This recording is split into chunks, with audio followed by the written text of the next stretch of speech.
This real life gunfight proves that a fast draw could absolutely save your life. Hey, in today's clip, we're going to look at a real life gunfight that's very fast, and it proves that a fast draw could save your life.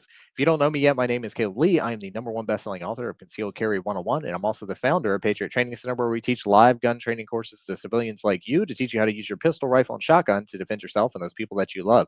So let's get into today's clip. All right, there's no audio in this clip, so I'm just going to back it up here and we'll let it play. But we have two guys sitting here in the driveway. That guy rolls up, gun comes out, defender gets all the shots. All right, so this clip is going to replay a little bit slow motion there because it happened so fast, which is the point.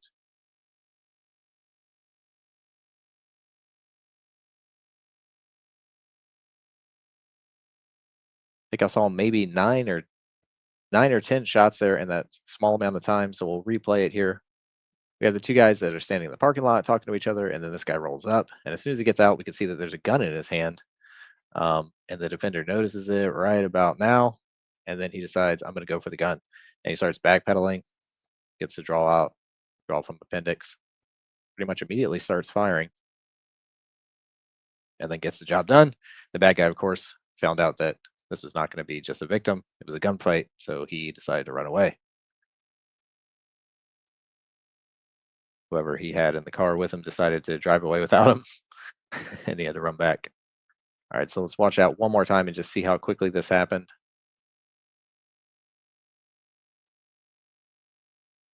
I'm going to go ahead and count here. 1, 1,000, 2, 1,000, 3, 1,000. All right, so that is the point that I was trying to make here, is that these things happen very fast, and a fast draw can save your life. If this guy wasn't able to access his pistol that quickly, that probably would not have worked out very well for him, because as you can see, every single time that we're in some type of defensive situation, we're reacting, right? And reaction is always slower than action.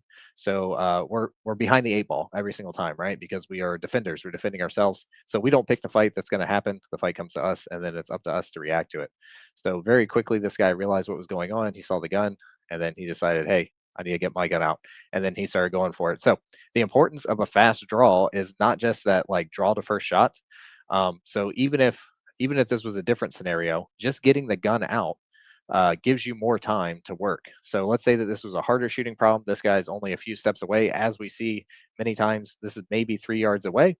And this happened in about 3 seconds, right? Most of the shooting was done, and then the bad guy broke contact, and then he ran away.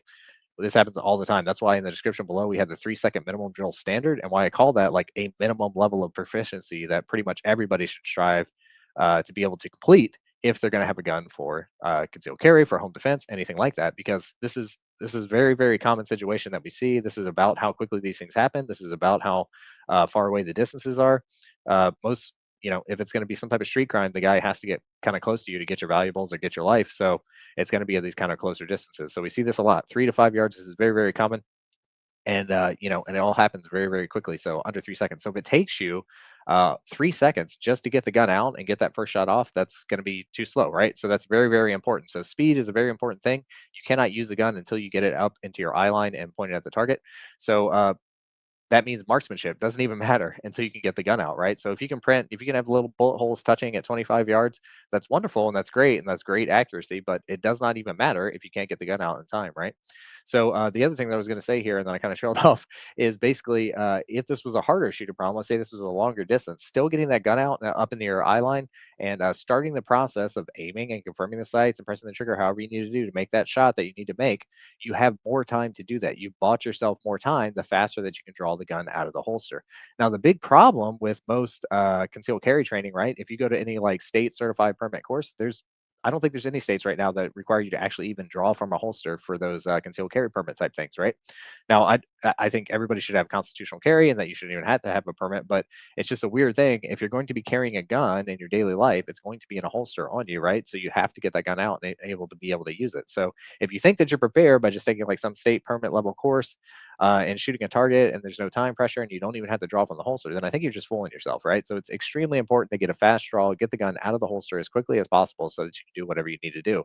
And again, that buys you time. So that time could be used for aiming, as I was talking about. If this is a harder shooting problem, like this is a greater distance or something like that, or that could buy you time to just think with the gun in your hand. Like that gives you time to get it up into, maybe it's just a ready position that you have to put it out there and you have to verbally challenge somebody, and it hasn't gotten to that point where you've made the decision that you have to shoot, but that gives you more time to think, right?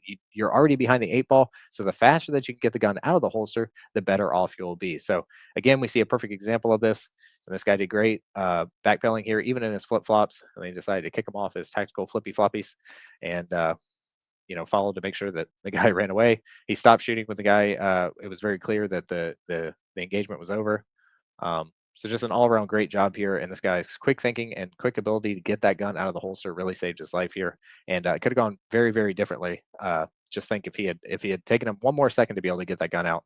So that's something to think about. Let me know what your thoughts are in the comments. And as I said, down below in the description, you'll find our 3-second minimum drill standard that will give you an objective level of performance very similar to this, to what we see all the time in a real life gunfight. 3 seconds or less at 3 yards away, putting in all those shots in an 8-inch circle. That's very important. So that's why we have that. Check that out. It's free in the description below. And I will see you in the next video.